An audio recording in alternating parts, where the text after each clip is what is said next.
कहावत सुनी होगी कि बुलाती है मगर जाने का नहीं। जी हाँ, आज जिस घटना के बारे में मैं आपको बताने वाली हूँ, ये घटना भी बिल्कुल ऐसी ही है, जिसमें एक लड़की एक लड़के को मिलने को बुलाती है और फिर उस लड़के के 17 टुकड़े कर देती है, वो भी बहुत ही ज़्यादा बेरहमी के साथ। आखिर उस लड़की ने ऐसा क्यों किया? जब आप इस घटना को सुनेंगे तो आपके भी रोंगटे खड़े हो जाएंगे। नमस्कार, आदाब, सत श्री अकाल। मैं हूं नंदिनी यादव। जिस घटना की आज हम बात करने वाले हैं, उस घटना की शुरुआत होती है 2021 में एक ट्रेन से, जहां पर एक लड़का था जिसका नाम था वसीम अंसारी। और जो वसीम अंसारी था वो भी ट्रेन में सफ़र कर रहा था, और एक लड़की थी जिसका नाम नीलू था, वो भी ट्रेन में सफ़र कर रही थी। नीलू की उम्र 16 साल थी और जो लड़का था वसीम, उसकी उम्र 26 साल थी।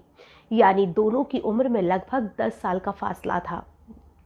दोनों एक दूसरे को देखते हैं और पसंद करने लग जाते हैं। जो वसीम था उसे नीलू बहुत ज़्यादा पसंद आती है और वो मौका देखकर नीलू से उसके मोबाइल नंबर मांगता है। तो जो नीलू थी वो मोबाइल नंबर तो नहीं देती है, लेकिन अपनी इंस्टाग्राम की आईडी उसे दे देती है और वो उसे लेकर बेहद खुश होता है। और अब जो वसीम अंसारी था वो सऊदी अरब में नौकरी करता था, तो वो वापस से सऊदी अरब चला जाता है। और सऊदी अरब जाने के बाद में इंस्टाग्राम पर दोनों की काफ़ी बातचीत होती है। और जो नीलू थी उसे जब भी पैसों की ज़रूरत पड़ती थी तो वो वसीम को फ़ोन करती थी और वसीम वो जितने मांगती उसे उतने पैसे दिया करता था। और जो नीलू थी वो भी उसकी हर डिमांड को पूरा करती थी। यानी कि कई बार ऐसा होता था कि जो वसीम था वो उसे वीडियो कॉल करता था और उसे कहता था कि बिना कपड़ों के तुम मुझे वीडियो कॉल करो। तो जो नीलू थी वो वैसा ही करती थी और वसीम भी उसकी हर इच्छा को पूरी करने में लगा हुआ था। दोनों को बात करते करते लगभग 2 साल का वक्त बीत जाता है। यानी कि 2021 में उनकी बातचीत शुरू हुई थी और यहाँ पर जो है 2023 का आखिरी महीना आ जाता है। और आखिरी महीना आने के बाद में जो वसीम था उससे नीलू कहती है कि तुम सिर्फ फ़ोन पर ही बात करते हो, क्या तुम मुझसे मिलने नहीं आ सकते? तो वसीम कहता है कि क्यों नहीं आ सकता, तुम जब चाहो जहाँ चाहो मैं तुमसे मिलने आ सकता हूँ। तो जो वसीम था वो कहता है कि ठीक है, मैं जुलाई में तुमसे मिलने आऊँगा। और यहाँ पर वसीम 2 जुलाई 2024 का अपना टिकट बनवाता है, जो सऊदी अरब से दिल्ली तक का होता है। अब जो वसीम अंसारी था वो अपना टिकट वहाँ तक का दिल्ली तक का बनाता है। दिल्ली से वो ट्रेन में आता है और फिर ट्रेन से छत्तीसगढ़ पहुँचता है। अब जो छत्तीसगढ़ था वहाँ पहुँचने के बाद में जो नीलू थी वो एक लड़के राजा खान के साथ उसे वहीं से लेने आती है। और वो राजा खान के बारे में हमेशा बताती थी कि ये मेरा भाई है, और वो उसे एक घर में लेकर जाते हैं। वो उसे हमेशा अपना चचेरा भाई बताती थी और वो कहती थी कि इसे अपने बारे में सब कुछ पता है। तो राजा खान और नीलू, जो वसीम अंसारी था, उसे एक खाली मकान में लेकर जाते हैं। और वहाँ जाने के बाद में जो वसीम था उसके सर पर एक चाकू रखा जाता है, यानी कि उसकी गर्दन पर चाकू रखा जाता है और उसे कहा जाता है कि तुम्हारे पास जितने भी पैसे हैं, चाहे तो वो अकाउंट में हो चाहे कहीं पर भी हो, हमें पूरे पैसे दो, नहीं तो हम तुम्हारी जान ले लेंगे। वसीम कहता है कि ये कैसी दादागिरी है? तो वो कहती है कि ये दादागिरी ही समझो तुम। तो वसीम कहता है मेरे पास कोई पैसे नहीं है। वसीम चिल्लाने की कोशिश करता है, तभी जो राजा खान था वो चाकू उसकी गर्दन पर चला देता है।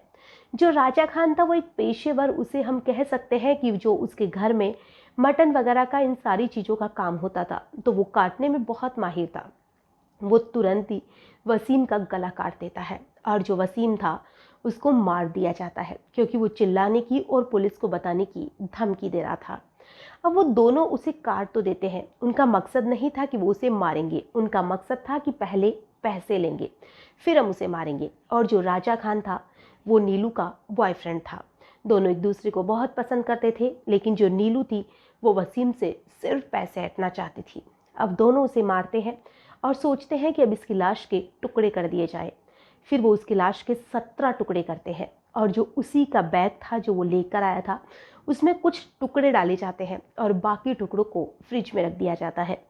और जो ये नीलू थी वो राजा खान के साथ अपने घर से भाग कर आई थी, तो ये दोनों एक मकान किराए पर लेकर रहते थे और वहीं पर इन्होंने वसीम को मार दिया।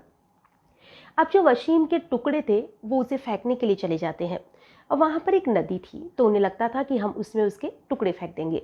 लेकिन जैसे ही वो कुछ टुकड़े लेकर जाते हैं, उन्हें जो पेट्रोलिंग वाली पुलिस होती है वो मिल जाती है, तो वो थोड़ा डर जाते हैं।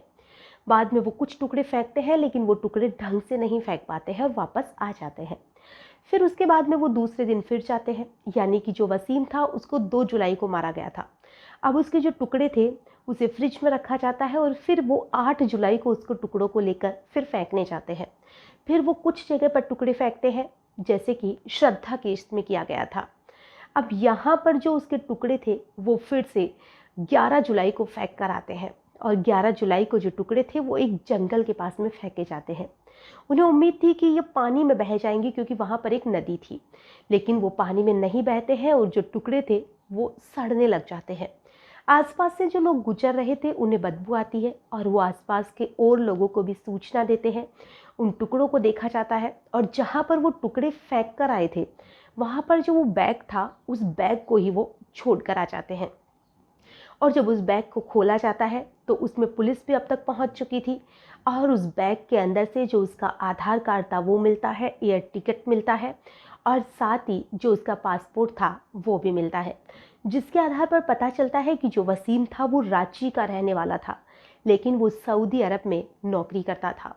अब पुलिस उसके घर पर जाती है और घर पर जाने के बाद में उसके भाई से बात करती है, तो उसका भाई कहता है कि वो काफ़ी समय से वहाँ पर नौकरी कर रहा था, लेकिन हम नहीं जानते कि वो हमें बिना बताए यहाँ इस गांव में कैसे पहुँच गया।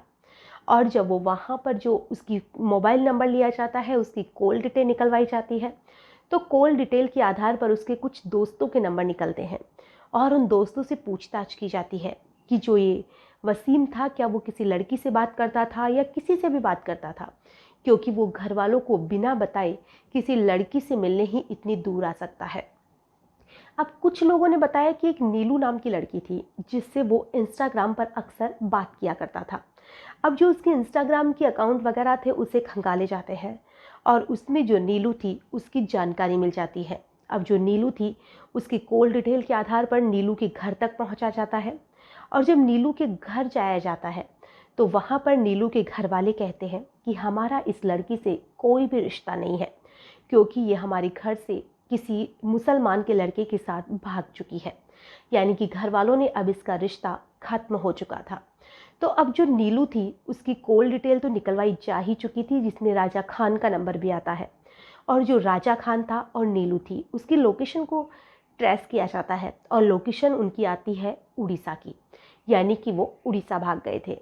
अब जो उनकी लोकेशन थी उन्हें नहीं पता था कि पुलिस उनका पीछा कर रही है, तो उनकी जो लोकेशन थी वो उड़ीसा की थी और उड़ीसा की जो लोकेशन थी मोबाइल के आधार पर पुलिस वहाँ पहुँच जाती है और उन दोनों को आसानी से अरेस्ट कर लिया जाता है।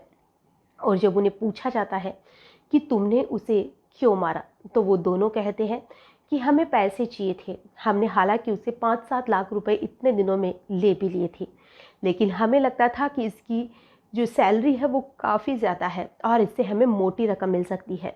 हमें लगभग 8-10 लाख रुपए की उम्मीद थी, लेकिन इसने जब पैसे देने से इनकार किया तो हमें बहुत गुस्सा आया और इसीलिए हमने इसकी जान ले ली।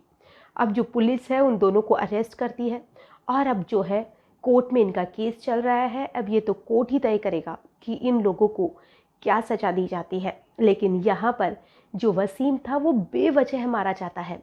वो एक लड़की से दोस्ती करता है और सऊदी अरब से जो उस लड़की का गांव है, छत्तीसगढ़ में गोपालपुर एक गांव पड़ता है, वहीं की वो लड़की रहने वाली है और वहाँ से लेकर वहाँ तक की जो दूरी है वो लगभग 4,436 किलोमीटर की दूरी है। वसीम इतनी दूर उस लड़की से मिलने आता है, वो भी उस लड़की से जिसे वो ढंग से जानता भी नहीं था। वो उस लड़की से सिर्फ ट्रेन में मिला था और ट्रेन में मिलने के बाद में ही उससे उस पर इतना भरोसा हो जाता है कि वो उसके साथ उसके घर तक या जहाँ पर भी वो बुला रही थी वो जाने को तैयार हो जाता है, जो उसकी बहुत बड़ी बेवकूफ़ी थी। आज की जो घटना है इसे सुनाने का हमारा उद्देश्य ना किसी को परेशान करना है, ना किसी का दिल दुखाना है। हमारा उद्देश्य बस इतना सा है कि इन ऐसे झांसे में ना आए, क्योंकि दुनिया में बहुत से फ्रॉड लोग रहते हैं जो आपको फंसाने के लिए, आपका पैसा लूटने के लिए आपके साथ कैसी भी हरकत करने में पीछे नहीं हटते हैं। तो इतनी आसानी से किसी अनजान पर भरोसा ना करें। अगर वसीम भरोसा नहीं करता तो आज वो 17 टुकड़ों में काटा नहीं जाता और वो अपनी ज़िंदगी को आसानी से जी रहा होता। 28 साल की उम्र में जो वसीम है वो अपनी ज़िंदगी से एक लड़की के चक्कर में आकर हाथ धो चुका है। तो ऐसी चीज़ों से दूर रहने की कोशिश करें, जल्दी से किसी पर भरोसा ना करें। आज के लिए बस इतना ही, फिर मिलेंगे किसी नई घटना में। तब तक के लिए